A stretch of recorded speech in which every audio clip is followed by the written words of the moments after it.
Chers amis, comme Christine l'a si bien souligné, l'étude du livre Les Sept Vallées de Baha'u'llah est d'une importance vitale pour chaque individu, car c'est le cheminement d'un être de poussière pour atteindre le sommet de la spiritualité, c'est-à-dire devenir un être de lumière. Première question, qu'est-ce qui a poussé Baha'u'llah à écrire les sept vallées? Alors, Baha'u'llah a écrit les sept vallées en réponse aux questions d'un chef soufi nommé Cheikh Muhyiddin, que Chemin Baha'u'llah a rencontré pendant son exil dans les montagnes du Kurdistan. À cette époque, Baha'u'llah ne faisait pas encore de déclaration publique de sa mission. Et il entretenait des relations positives et aimantes avec les leaders soufis de la région. Le texte décrit 7 étapes, 7 vallées que l'âme du chercheur doit traverser pour atteindre l'objet de son existence. On peut comparer le texte à une côte au trésor. Et le territoire que cette côte nous aide à traverser, c'est notre propre être. Au bout de ce voyage, il y a un trésor latent en chaque être humain que la révélation a pour but de nous guider vers. Durant 7h15, nous allons parcourir ces 7 vallées, comprendre leur signification et voir comment elles s'appliquent à notre vie spirituelle quotidienne. Mais avant de commencer par le contexte et la structure de ce texte magnifique, apprécions le talent de Nadège, qui a brillamment mis en musique 2 paragraphes du texte.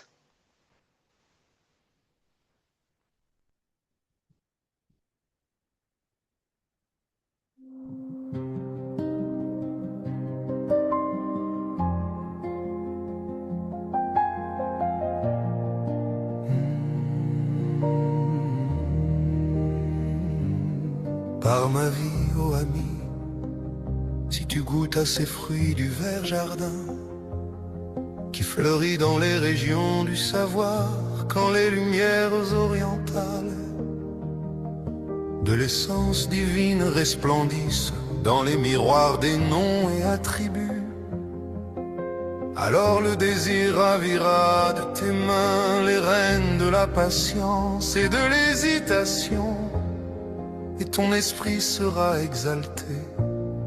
Par les éclairs du feu céleste, tu seras entraîné, loin de ta patrie de poussière, vers ta véritable patrie céleste, au sein des réalités. Et tu seras élevé à une condition où tu voleras dans l'air comme tu circules sur la terre, et où tu marcheras sur la mer comme tu cours sur le sol. Et tu seras élevé à une condition où tu voleras dans l'air comme tu circules sur la terre et où tu marcheras sur la mer comme tu cours sur le sol. Puisse ceci me réjouir ainsi que toi-même et réjouir quiconque s'est envolé au ciel de la connaissance et dont le cœur est rafraîchi par la brise de certitude qui souffle de la Sheba du miséricordieux sur le jardin de son être intime. Paix à celui qui suit le sentier droit, aux voyageurs qui partent du séjour de poussière vers la patrie céleste. On apprend qu'il y a 7 étapes, que certains nomment les 7 vallées et d'autres les 7 cités. Aussi longtemps, dit-on aussi, qu'il n'aura pas quitté son moi et franchi ses étapes. Le voyageur ne pourra ni parvenir à la mer de la proximité et de l'union, ni goûter au vin sans égal. Aussi longtemps, dit-on aussi, qu'il n'aura pas quitté son moi et franchi ses étapes. Le voyageur ne pourra ni parvenir à la mer de la proximité et de l'union, ni goûter au vin sans égal.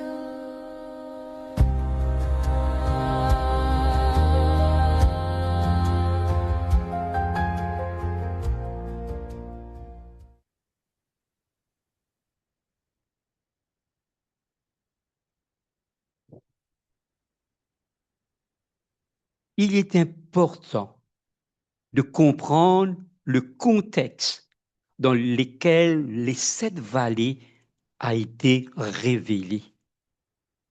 Baha'u'llah lui-même a commenté les 7 vallées dans un texte appelé Yati Dikran, qu'il explique que ce traité, je cite, a été révélé dans le langage vernaculaire du peuple dans les jours précédant ma déclaration. Pourquoi est-ce important? Parce que cela signifie que Baha'u'llah s'adaptait au langage et au concept de son auditoire. Les soufis de l'époque avaient toute une terminologie spirituelle.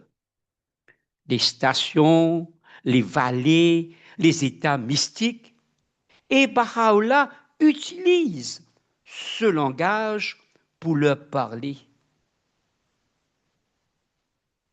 Le texte, c'est-à-dire les 7 vallées, s'inspire également d'une œuvre soufie classique appelée la Conférence des oiseaux, du célèbre poète Attar.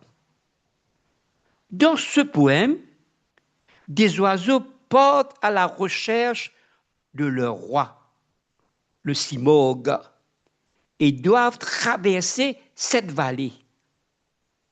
À la fin, seulement 3 oiseaux arrivent et ils découvrent que le Simorgh, qui signifie littéralement 30 oiseaux en persan, est leur propre réalité reflétée dans un miroir.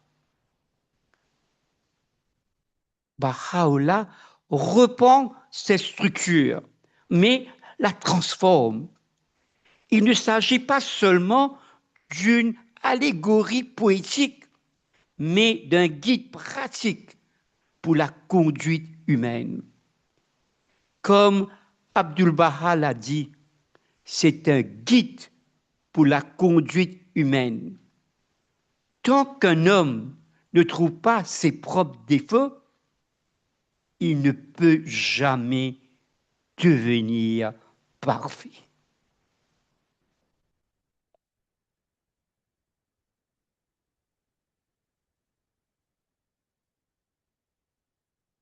Avant de plonger dans les 7 vallées, il faut clarifier ce qu'on entend par le mysticisme bahaï.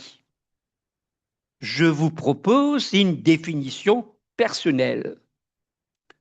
Le mysticisme, c'est quand on organise sa vie autour d'une réalité qui ne peut être témoin. Chers amis, nous vivons dans un monde physique que nous voyons, que nous touchons. Mais les écrits nous disent qu'il y a un monde spirituel, un monde invisible, plus vaste, et que nos actions ont un impact sur notre vie future dans ce monde spirituel.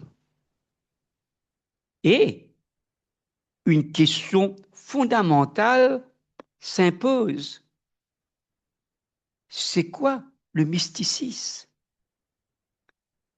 Serge a mis dans un langage très simple, c'est vivre en accord avec cette réalité invisible, même si nous ne pouvons pas la tester facilement. Dans les traditions passées, dans l'islam, le christianisme, le judaïsme, l'hindouisme et le bouddhisme, quel était le chemin vers l'illumination mystique? Chers amis, on y parvenait par le jeûne, l'isolement, l'abstinence et l'abnégation de soi. Une personne à cette époque qui souhaitait véritablement mener une vie mystique devenait moine ou ermite.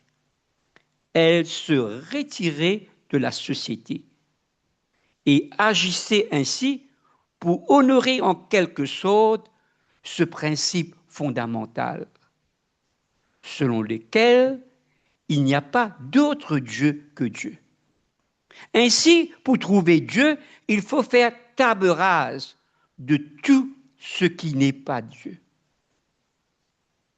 Ce n'est qu'en réduisant le bruit de votre vie au strict minimum que le silence devient suffisant pour vous permettre d'entendre cette voix intérieure au cœur de la création. Et ce fut le mode de vie mystique pendant des nombreux millénaires. Mais qu'est-ce que Baha'u'llah a apporté de véritablement nouveau dans le domaine de la vérité mystique? Baha'u'llah a apporté quelque chose d'entièrement nouveau dans le domaine du mysticisme. Il s'agit d'une conception positive du mysticisme qui reste tout aussi mystique, tout aussi profondément enracinée dans la contemplation de l'invisible, mais où nous sommes désormais appelés à rechercher Dieu à travers le travail, les relations, la famille, l'étude et une vie communautaire active. Et cela se reflète dans un changement dans la déclaration de foi fondamentale. À l'époque, il n'y a pas d'autre Dieu que Dieu. Ah, maintenant, il est Dieu. Quelque chose que l'on ne pouvait pas qu'on ne trouvait pas dans les croyances passées. Cette affirmation positive qui ne commence pas par cette déclaration négative. Ainsi, être un dévot du soleil dans le passé signifiait être quelqu'un qui abandonnait toutes les lumières intérieures. Je ne m'intéresse qu'au soleil. Je ne veux même pas m'occuper d'autre chose. Mais selon la voie Baha'i, nous réalisons que toutes les autres lumières tirent leurs éclats de ce soleil. Tout provient de Dieu. Et de la même manière, lorsque nous regardons toutes choses, nous pouvons y voir Dieu et entretenir une relation avec lui à travers toutes choses, y compris notre travail, nos études et les uns les autres.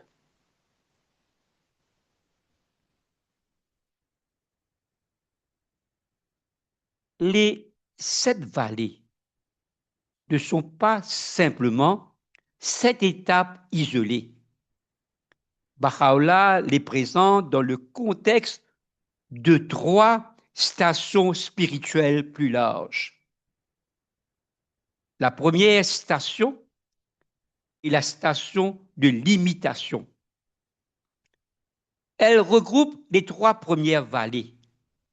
La vallée de la recherche, la vallée de l'amour et la vallée de la connaissance. Dans cette station, nous procédons vers la compréhension des choses dans le contexte de leurs différences. C'est tout ce qui concerne les apparences extérieures.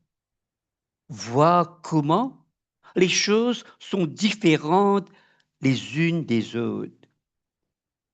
Par exemple, la station de Mohammed est très différente de celle du Christ, qui était très différente de ce que Moïse est venu enseigner.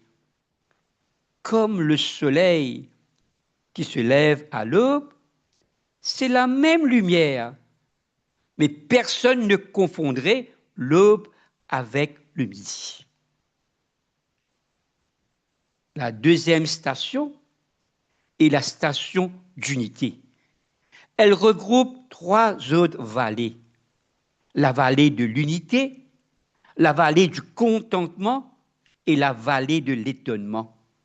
Ici, il s'agit de voir les choses du perspective du soleil. Vous reconnaissez les différences, mais votre compréhension de la relation entre ces états passe par le soleil, pas par l'étude des différences vues de la Terre. Le troisième et dernière station est la station d'anéantissement et de subsistance. Il n'y a qu'une seule vallée ici, la vallée de pauvreté et le néant absolu. C'est la station où nous abandonnons notre moi limité et notre volonté devient subsumée dans l'éternité de la réalité de Dieu.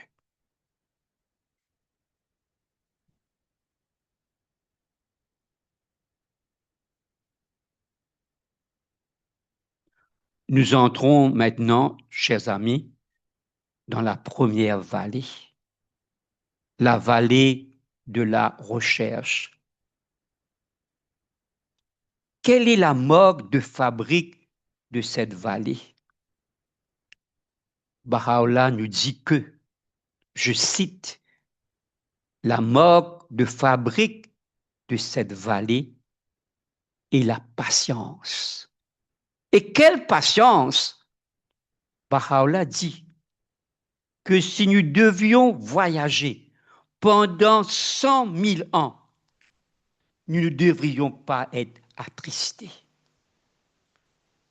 Le célèbre poète soufi, Hathor, dans son poème classique, La conférence des oiseaux, va encore plus loin.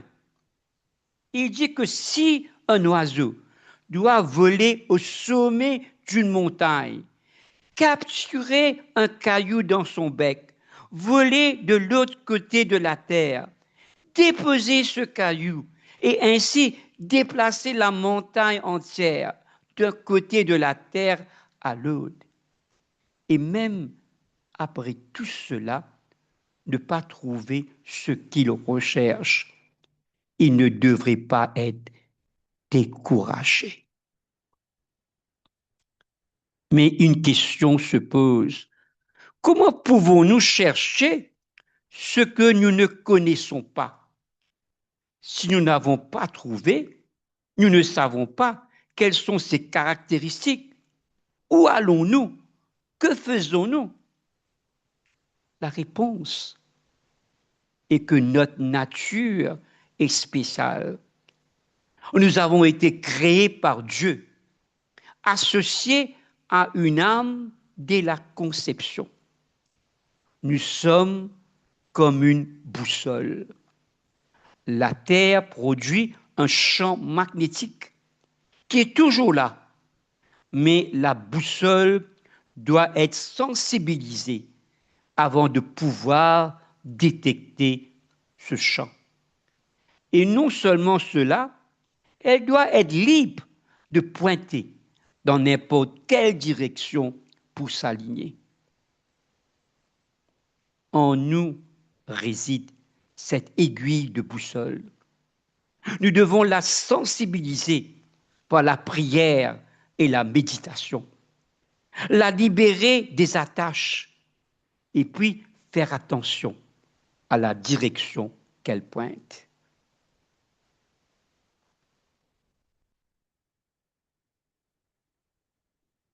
Dans le Kitab-i-Khan, Baha'u'llah identifie 3 attributs qui sont les plus importants pour quiconque cherche à reconnaître la révélation de Dieu. Je cite premièrement la pureté du cœur. C'est ce qui nous permet d'être sensibles. Un cœur pur est comme un miroir. S'il est couvert de poussière, il ne peut refléter la lumière. La pureté du cœur, ce sont des motifs purs, une intention sincère, l'absence d'attachement qui voile notre vision. Deuxièmement, la chasteté de l'âme. Cela empêche le désir de nous distraire dans d'autres directions. Nous devons être singuliers dans notre but. Si nous cherchons Dieu, mais que nous ne sommes également attachés au prestige, à la reconnaissance, au confort matériel, notre énergie est divisée. La chasteté de l'âme, c'est la focalisation. Et troisièmement, la liberté de l'esprit. C'est ce qui permet à l'aiguille de flotter librement et de trouver son or. Si l'aiguille est collée, bloquée par des préjugés, des dogmes rigides, des idées fixes, elle ne peut pas s'aligner avec le champ magnétique divin. Ces 3 qualités sont véritablement essentielles. Et la vallée de la recherche décrit cette réalité. Comment nous préparer, affiner notre nature et ne pas nous installer jusqu'à ce que nous trouvions ce que nous cherchons. Baha'u'llah dit que quand nous atteignons ce point, cela deviendra aussi évident que la différence entre le jour et la nuit, comme l'humidité de l'eau.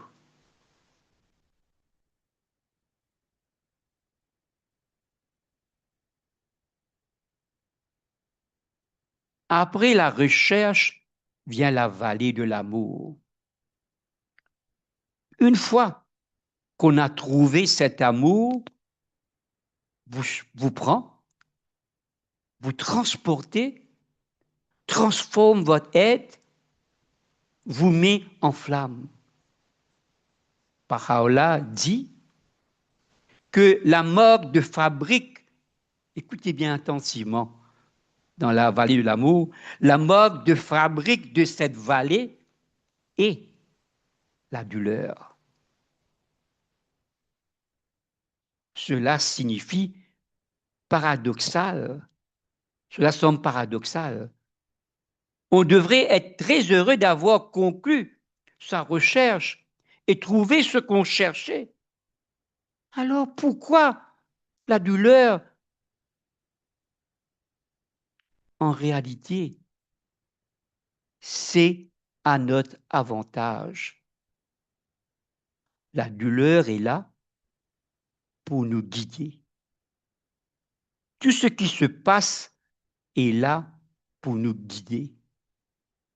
Cette douleur est le signe d'avoir trouvé. Parce qu'il est si facile de notre nature d'être distrait.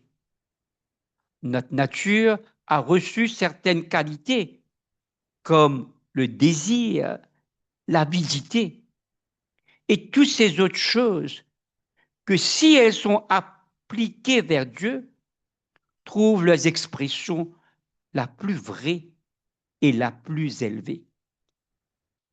Mais elles peuvent si facilement être distraites et mal dirigées vers les choses de ce monde. Baha'u'llah a ancré dans cette réalité certains jalons, des moyens de savoir que nous progressons vers notre bien-aimé. Et la preuve de l'amour, c'est la douleur. Car l'amour sans action et sans acceptation de la souffrance n'est qu'une simple idée de l'amour. Je veux reprendre cette phrase. Car l'amour sans action et sans acceptation de la souffrance n'est qu'une simple idée de l'amour. Quand quelqu'un aime vraiment quelque chose, on pourrait lui enfoncer son doigt dans l'œil, qu'il dirait « encore s'il te plaît ». Si je joue au volley, au bout d'une heure, je dirais « j'en ai assez ». Mais quelqu'un qui adore le volleyball jouera jusqu'à qu'il soit complètement épuisé et à bout de force. Il a soif de ce lien que ce sport lui procure avec l'objet de son désir. Notre réaction à la douleur et à la déception démontre si nous avons de l'amour pour ce que nous avons trouvé ou si nous voulons simplement l'avoir trouvé.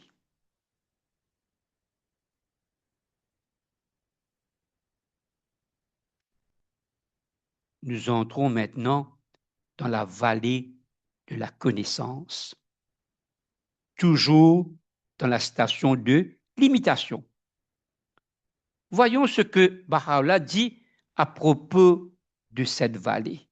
Je cite, « Contemplant avec l'œil de la perspicacité absolue, le voyageur dans cette vallée ne voit dans la création de Dieu, ni contradiction, ni incongruité. Et à chaque moment, le voyageur s'exclame, aucun défaut tu ne peux voir dans la création de Dieu de miséricorde. Répète le regard. Vois-tu une seule faille? C'est vraiment la vision de cette vallée. Quand vous regardez toutes choses et que vous voyez l'œuvre de Dieu en elle, à la fois le positif et le négatif. Par exemple, toute cette folie sauvage que nous traversons actuellement avec les guerres, toutes les horreurs qui se passent dans le monde, tout cela, chers amis, fait partie d'un grand schéma. Tout cela fait partie d'une machinerie divine. Une des choses qui rend difficile de voir cela, une des choses qui altère notre vision, c'est que nous commençons la vie dans un monde matériel. Nous naissons dans un corps sans connaissance de notre âme. Donc notre compréhension et notre cadre pour comprendre cette réalité sont du perspective du corps. Si vous regardez un film d'Hollywood, qu'est-ce qui est tellement chéri dans ces films? Bien sûr, c'est le bien-être de la vie physique des héros. Pour eux, sacrifier leur vie physique est vu comme la plus grande chose qu'ils puissent faire. Un film entier passera tout le voyage des héros à revenir juste pour sauver une personne. Chers amis, nous mettons tellement d'importance dans la continuation de la vie physique. L'expérience du plaisir au lieu de la douleur. L'acquisition des biens matériels et de richesses plutôt que la pauvreté. Ce sont les choses qui sont importantes pour les oiseaux, les vaches, les loups. C'est le cadre dans lequel nous commençons à comprendre le monde. Et quand vous regardez le monde à travers cette lentille, vous devez vous demander pourquoi Dieu laisse-t-il les bonnes personnes mourir? Pourquoi Dieu laisse-t-il les enfants être assassinés? Pourquoi Dieu laisse-t-il des personnes horribles s'en sortir avec ce qu'elles font? La vallée de la connaissance nous dit qu'il y a une perspective plus grande que la perspective matérielle. Il y a une forme supérieure de comprendre la sagesse de la création.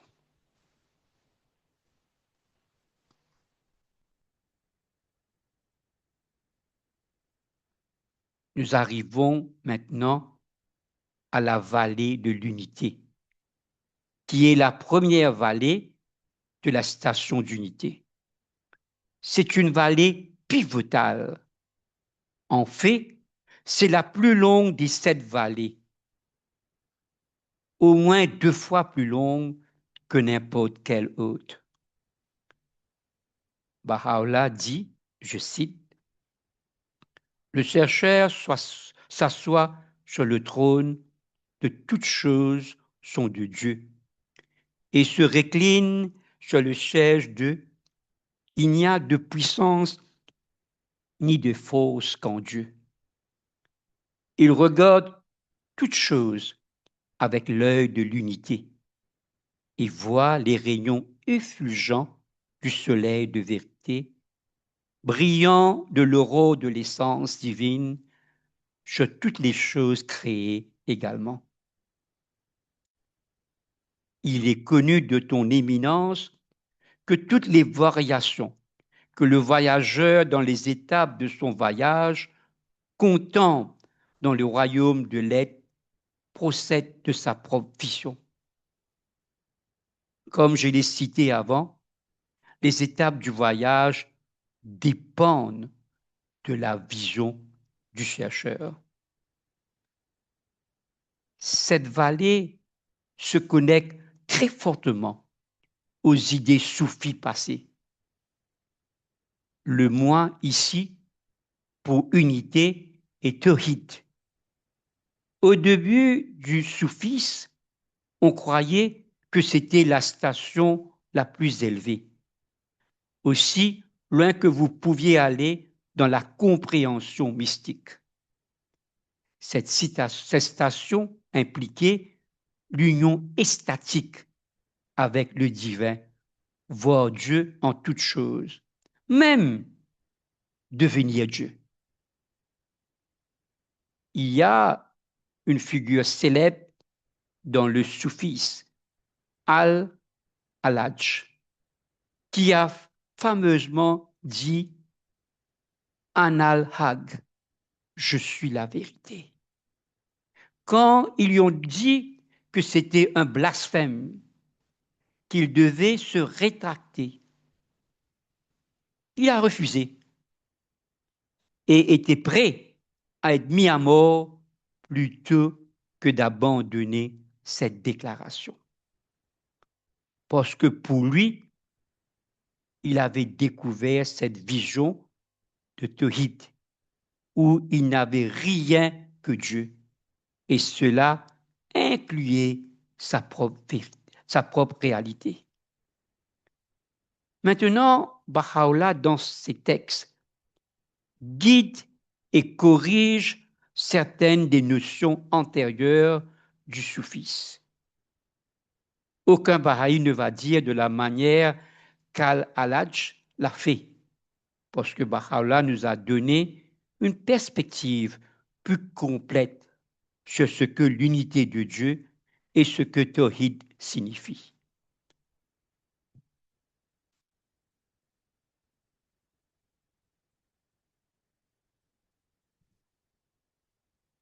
Baha'u'llah corrige plusieurs concepts soufis dans cette vallée. Premièrement, Baha'u'llah maintient la loi.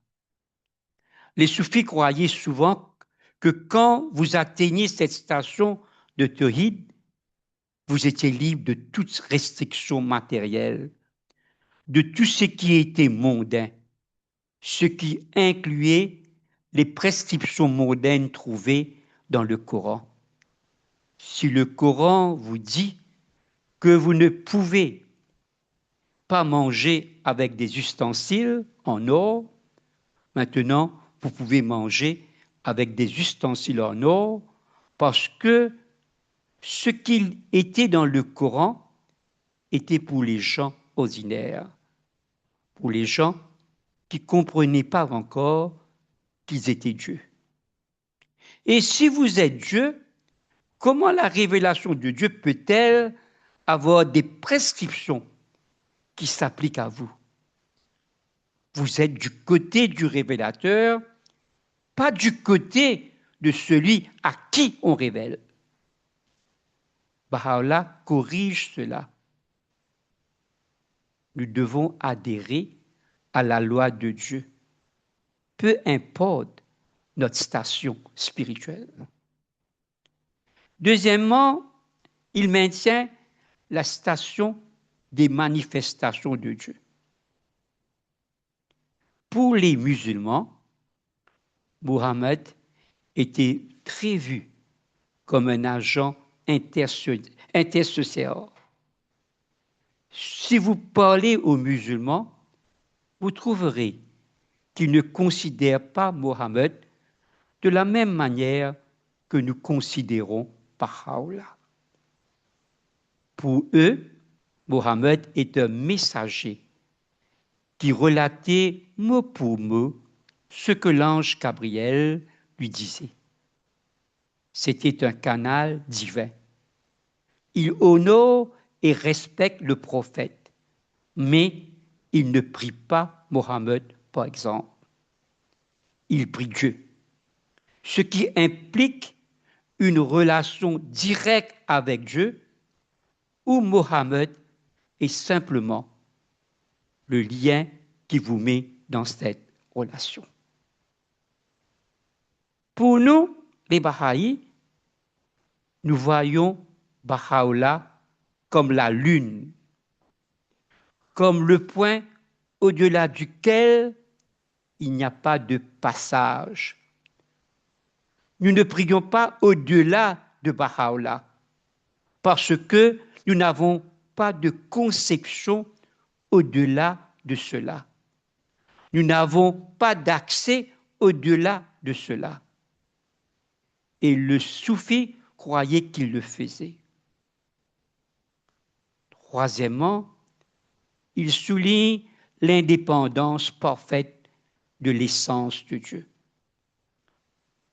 Peu importe combien nous comprenons, peu importe jusqu'où nous allons, combien nous pouvons devenir unis avec l'émancipation, l'émanation de sa réalité.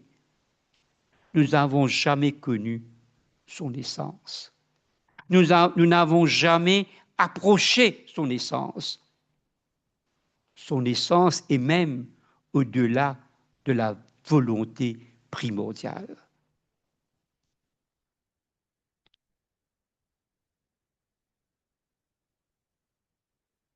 Baha'u'llah, dans cette vallée, nous aide à comprendre quelque chose de profondément difficile. Comment tenir deux réalités opposées dans notre esprit en même temps? Quand nous disons que les choses sont deux faces de la même pièce, tenir les deux réalités également dans l'esprit comme vraies, l'une étant le monde des apparences, des distinctions et des différences, et l'autre étant le monde de l'essence et de l'unité parfaite et intrinsèque. Et que ces deux réalités coexistent parfaitement. Elles ne sont pas en compétition l'une avec l'autre. Elles ne sont pas opposées l'une à l'autre. Dans la réalité du soufisme, elles sont devenues opposées l'une à l'autre. Il y avait un camp qui croyait en ce qu'il appelait Wadat al-Wajud, l'unité de l'existence avec Dieu.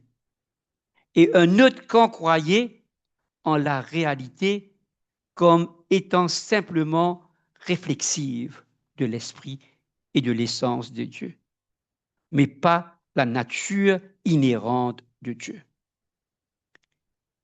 Il y a une histoire d'une fois où Baha'u'llah était dans les montagnes du Kurdistan et il était tombé sur un soufi, un vieil homme qui cuisinait le dîner. Et Baha'u'llah l'a invité à dîner avec lui. Imaginez comment c'était agréable d'avoir un souper avec Baha'u'llah, juste vous deux. Et Baha'u'llah lui a demandé qu'est-ce qu'il a pour le dîner. Et il a dit, je cuisine Dieu. Baha'u'llah a ri à cela parce qu'il savait d'où il venait. C'est la perspective de cette idée qu'il n'y a rien qui ne soit Dieu. Parce que si quelque chose n'était pas Dieu, ce serait compétitif avec la réalité de Dieu. Différentes écoles soufis se sont disputées à ce sujet. Les cheikis se sont disputés. Les babis se sont disputés. Et Baha'u'llah est vraiment celui qui a tout mis en ordre. Et il nous a montré que ces deux conceptions de la réalité, que nous voyons une chose à la fois comme Dieu et pas Dieu en même temps, et que les deux sont vérité.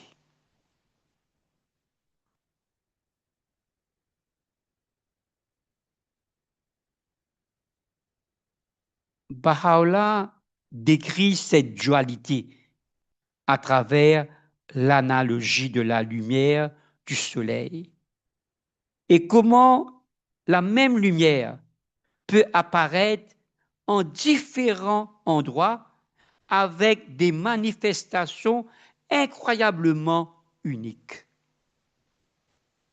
Dans un endroit, c'est comme le feu dans un cristal. Dans un autre endroit, c'est dans un miroir et cela ressemble au soleil. Dans un autre endroit, cela se reflète simplement sur une fleur et donc cela montre une couleur brillante. Il donne l'analogie des sphères colorées et comment cette même lumière blanche, unique, peut devenir rouge à un endroit, jaune à un autre endroit, blanc à un autre endroit. Ce n'est pas que la lumière change, ce que la nature de l'objet dans lequel la lumière se manifeste fait ressortir quelque chose de différent de la lumière. Baha'u'llah aussi, dans cette vallée, nous avertit fortement contre cette confusion de l'apparence et de l'essence. Nous ne devrions pas confondre les deux. Et dans The Gems of Divine Mysteries, il est encore plus emphatique dans cet avertissement. Il passe un paragraphe entier dans ce texte, nous disant que si vous deviez réduire le royaume de l'unité dans le royaume de la limitation, ce serait un blasphème.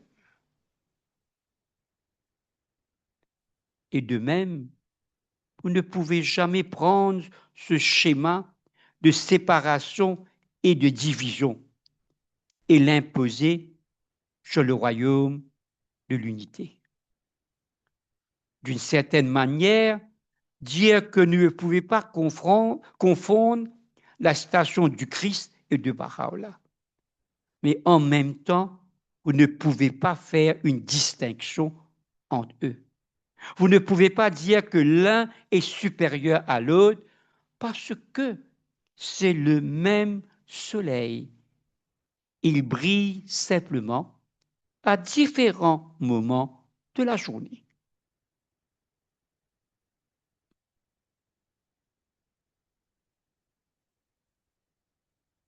Baha'u'llah donne l'analogie de la lampe dans lanterne qui est cachée, toujours brillante, toujours présente, mais jusqu'à que la lanterne soit retirée, la lampe ne sera pas visible.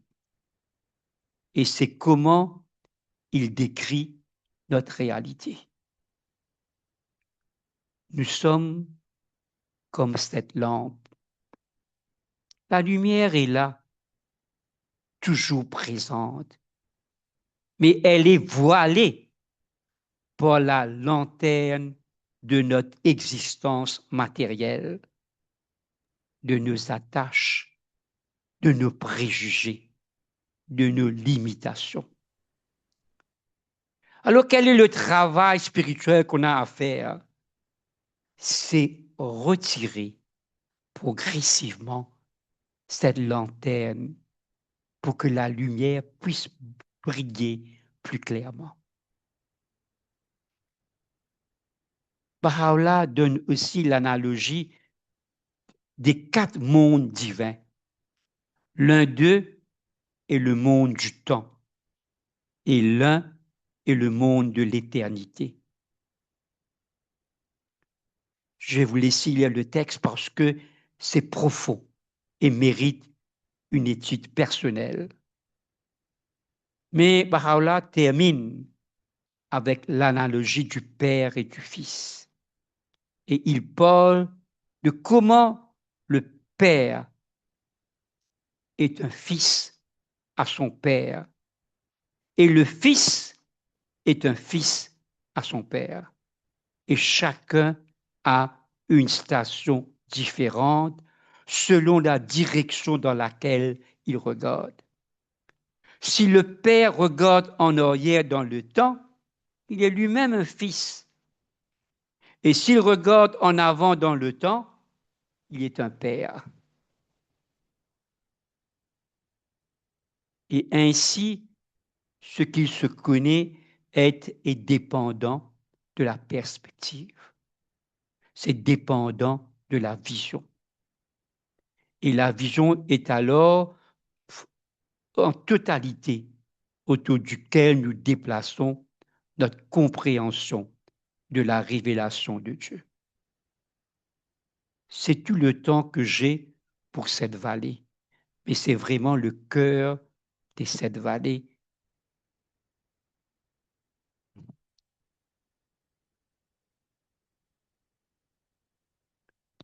Dans cette vallée, le vallée du contentement, le voyageur atteint un état où sa joie et sa paix ne dépendent plus des circonstances extérieures. Qu'il soit dans l'aisance ou dans la difficulté, dans la santé ou dans la maladie, dans l'honneur ou dans l'humiliation, il reste éternellement content. Vous allez me dire, bien sûr, pourquoi? Parce que dans cette vallée, il a trouvé une source de satisfaction qui est intérieure, qui vient de sa relation avec Dieu. Les choses du monde vont et viennent, mais cette joie intérieure demeure. Baha'u'llah décrit cela comme une forteresse. Quand vous êtes dans cette forteresse du contentement, rien de l'extérieur ne peut vous ébranler. Les critiques ne vous atteignent pas. Les pertes matérielles ne vous détruisent pas. Le succès ne vaut pas vous mettre en mode d'orgueil. C'est un état de liberté profonde. Parce que la plupart des gens sont esclaves de leurs désirs. Ils veulent ceci, ils veulent cela. Et leur bonheur dépend d'obtenir ces choses. Le voyageur dans la vallée du contentement est libre de cela. Il est content avec peu. Il est content avec beaucoup. Il est content avec ce qui est. Ce n'est pas de la résignation passive, c'est de la joie active. C'est reconnaître que tout vient de Dieu et que ce que Dieu donne est suffisant.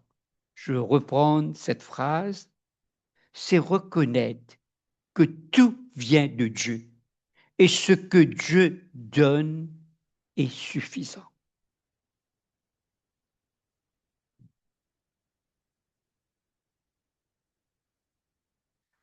La vallée de l'étonnement est peut-être la plus paradoxale des toutes. Plus le voyageur avance, plus il apprend, plus il réalise combien il ne sait pas. Dans les premières vallées, le chercheur cherche la connaissance. Il veut comprendre, il veut savoir. Il s'acquiert effectivement de la connaissance. Mais dans la vallée de l'étonnement, il découvre que chaque réponse ouvre la porte à 10 nouvelles questions. Chaque mystère révèle sans autre plus profond. Cela pourrait être décourageant, mais ce n'est pas le cas.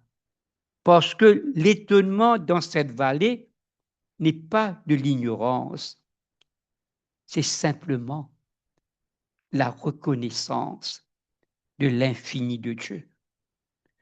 Plus vous vous approchez de l'océan, plus vous réalisez combien il est vaste. Baha'u'llah décrit cet état comme un émerveillement joyeux. Ce n'est pas de la frustration, c'est de l'émerveillement. C'est comme un enfant qui découvre l'océan pour la première fois. Il ne comprend pas tout, mais il est rempli d'émerveillement. Le voyageur dans cette vallée ne cherche plus à tout comprendre intellectuellement. Il a appris à se reposer dans le mystère. Il a appris que Dieu est infiniment plus grand que tout ce que l'esprit humain peut concevoir et que cette réalité est une source de joie, pas de frustration. C'est un état d'humilité profonde, mais aussi d'extase. Parce que réaliser l'immensité de Dieu, c'est réaliser, chers amis, l'immensité de l'amour de Dieu, de la sagesse de Dieu, de la beauté de Dieu.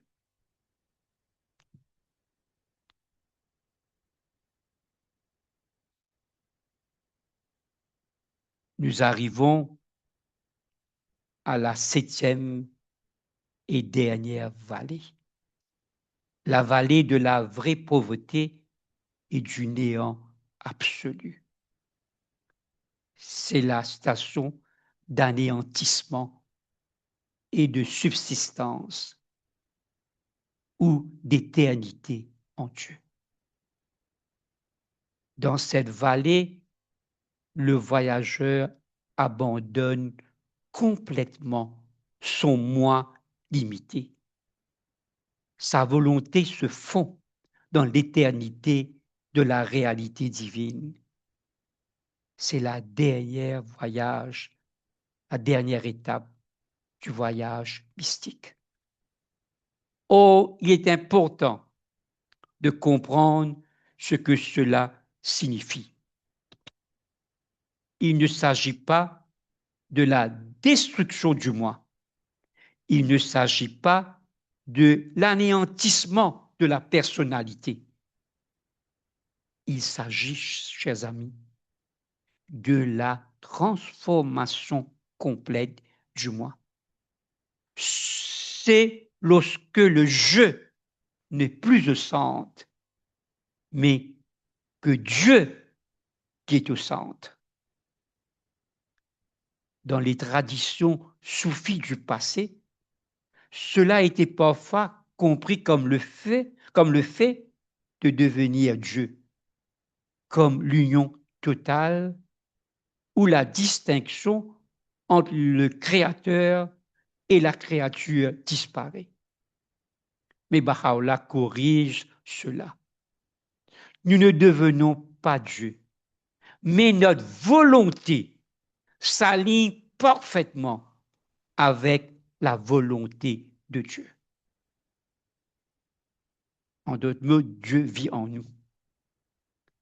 C'est comme une goutte d'eau qui tombe dans l'océan. La goutte ne cesse pas d'exister, mais elle devient part de quelque chose de tellement plus vaste qu'elle ne peut plus être séparée.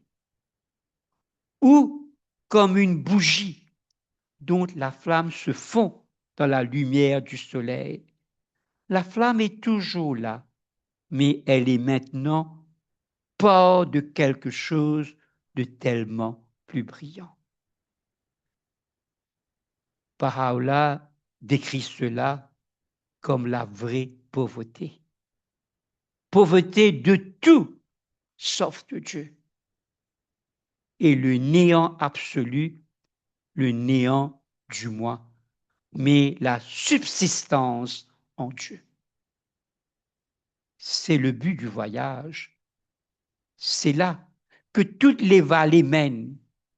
C'est l'état où le voyageur devient un instrument parfait de la volonté divine, où il agit non pas par son propre désir, mais par le désir de Dieu.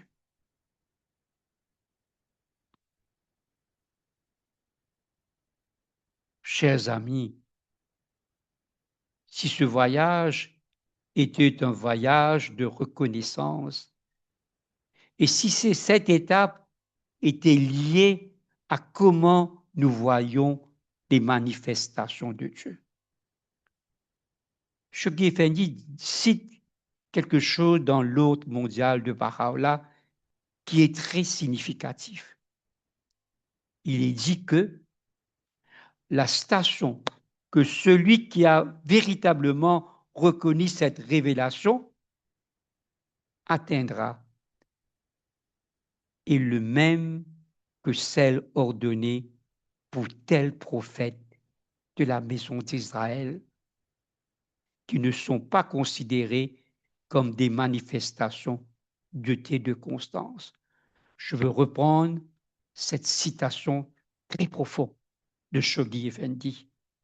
Shoghi Effendi a dit que la station que celui qui a véritablement reconnu cette révélation atteindra est le même que celle ordonnée pour tel prophète de la maison d'Israël, qui ne sont pas considérés comme des manifestations de constance.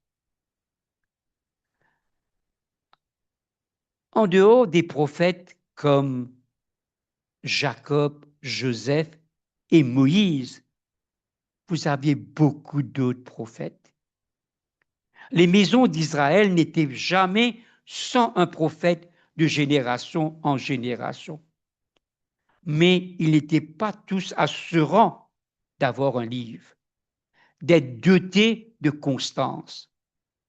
Mais pensez à cela, que la station d'un prophète de la maison d'Israël est atteinte simplement par la reconnaissance de cette révélation. Je crois que ça mérite une reprise, cette phrase. La station d'un prophète de la maison d'Israël est atteinte simplement par la reconnaissance de cette révélation, c'est-à-dire la révélation de Baha'u'llah. Cela met beaucoup sur ce que cela signifie de reconnaître. Qu'est-ce que cela signifie véritablement d'avoir reconnu la révélation de Baha'u'llah? Et c'est là que j'ai commencé à penser aux 7 vallées comme un voyage de reconnaissance, un voyage menant à une station comme celle-là. Et dans les 7 vallées elles-mêmes, Baha'u'llah parle de cette idée que c'est dépendant de la transformation de la vision. Baha'u'llah dit, il est clair pour toute éminence que toutes les variations que le voyageur dans les étapes de son voyage contemple dans les royaumes de l'être procèdent de sa propre vision. La vision est essentielle.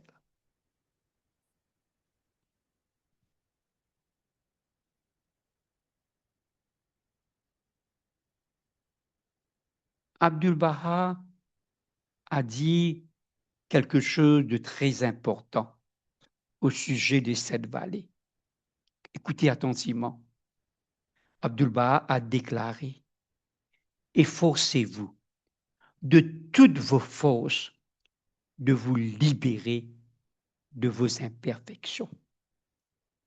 Les âmes négligentes cherchent toujours à trouver des défauts chez les autres. Que pour savoir l'hypocrite des défauts des autres, alors qu'il est aveugle à ses propres défauts. Tel est le sens des paroles de cette vallée. C'est un guide de conduite humaine. Tant qu'un homme n'aura pas reconnu ses propres défauts, il ne pourra jamais atteindre la perfection. Je veux reprendre cette phrase lapidaire. Tant qu'un homme n'aurait pas reconnu ses propres défauts, il ne pourra jamais atteindre la perfection. Chers amis, j'ai été très frappé par cette description de cette vallée comme un guide pour la conduite humaine, parce que cela ne semble pas être dans la nature des prescriptions éthiques que l'on trouve dans beaucoup des paroles cachées ou d'autres textes. Cela révèle d'un monde mystique élevé. Mais ici, Abdu'l-Baha le connecte avec le comportement. Et ce que j'en retire, ce que les 7 vallées décrivent vraiment la vision du voyageur. Ce que nous voyons quand nous regardons le monde. Ce que nous voyons quand nous regardons les manifestations de Dieu ou quand nous pensons à Dieu.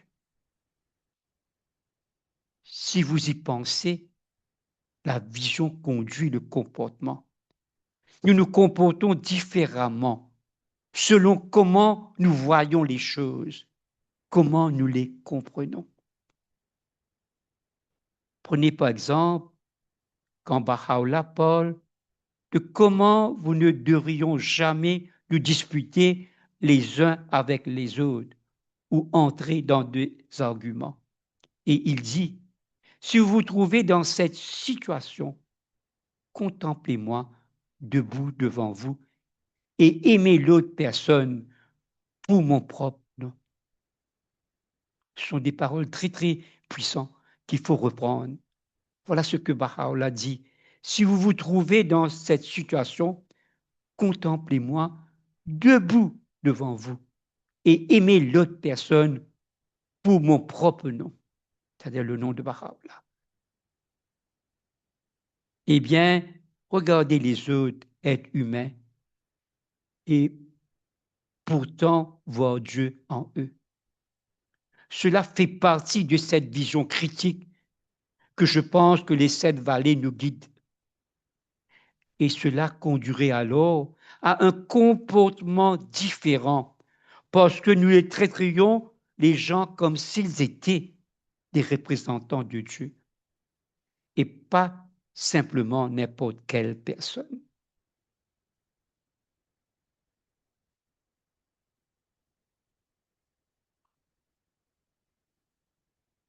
Dans Gems of Divine Mysteries, je trouve cette question au tout début. Baha'u'llah dit, sache donc qu'il convient à ton éminence de méditer dès le départ ces questions dans ton cœur. Premièrement, qu'est-ce qui a poussé les peuples divers et les gens de la terre à rejeter les apôtres que Dieu a envoyés vers eux dans sa puissance et sa force, qu'il a élevés pour exalter sa force, sa cause, et ordonnés pour être les lampes de l'éternité dans la niche de son unicité.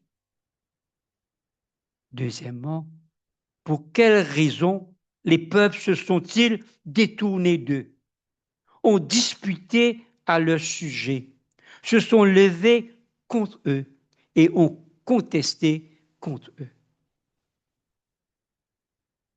sur quelle idée ont-ils refusé de reconnaître leurs apostolats et leurs autorités, nier leur vérité et insulter leur personne, et encore plus les tuant ou les bannissant même. Et cette question est posée à plusieurs reprises à la fois dans ce texte et dans le Kidabika. Pourquoi l'humanité ferait-elle cela pendant des milliers d'années? Nous pouvons prier et atteindre l'avènement d'un messager promis. Mais quand ce messager vient, nous nous tournons complètement dans la direction opposée. Nous combattons contre eux, nous les mettons à mort, nous les insultons, nous les exilons, nous les emprisonnons. Qu'est-ce qui se passe ici? Comment pouvons-nous être si incapables de reconnaître la tricheuse que d'innombrables générations ont attendue avec impatience? Et je crois que cela revient simplement à un échec de vision. Les gens regardent les manifestations de Dieu, mais ils ne voient qu'un être humain. Ils ne voient pas cette profondeur spirituelle. Ils ne voient pas la réalité derrière la réalité physique. Ou quand ils les regardent et écoutent leurs enseignements, ils ne voient pas la vérité qu'ils expriment. Ils voient leurs propres idées. Ils voient un reflet de leur propre moi.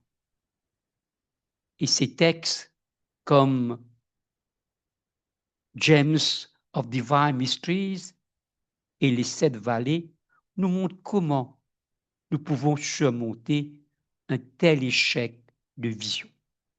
Comment nous pouvons arriver à une compréhension des manifestations de Dieu qui mène à notre reconnaissance de leurs unités intrinsèques, l'une avec l'autre, et aussi le degré de leur manifestation de Dieu. Chers amis, nous arrivons maintenant au dernier diapo. Nous arrivons à la fin de notre présentation. Mais en réalité, ce n'est pas la fin, c'est juste le début. Parce que les 7 vallées ne sont pas juste un texte à étudier, c'est un chemin à vivre. J'ai l'impression qu'il y a très peu de choses que je puisse expliquer à propos des 7 vallées. C'est trop profond pour moi. Car les 7 vallées est avant tout un texte qui se vit. Il traite de la transformation spirituelle et personnelle et ne vise pas simplement à entasser davantage des faits dans l'esprit. Le texte lui-même est comme un aimant qui m'attire dans une certaine direction. J'ai le sentiment que d'une certaine manière, c'est un appât qui captive mon cœur et le tire hors de la matrice de cette existence physique vers autre chose, vers quelque chose de plus réel qui me sort de mon illusion pour m'emmener vers la réalité. Et c'est ainsi que je l'utilise. Je m'en sers comme d'un texte pour propulser mon âme en avant. Et c'est l'invitation que je vous adresse également. Chers amis, les 7 vallées sont un appel au voyage, un voyage de transformation, un voyage de reconnaissance. Et mes amis, un voyage vers Dieu. vous n'êtes pas seul dans ce voyage. Voilà la promesse de Baha'u'llah. Je cite, quiconque s'efforce pour notre cause, nous le guiderons en vérité sur nos voies. Merci, chers amis.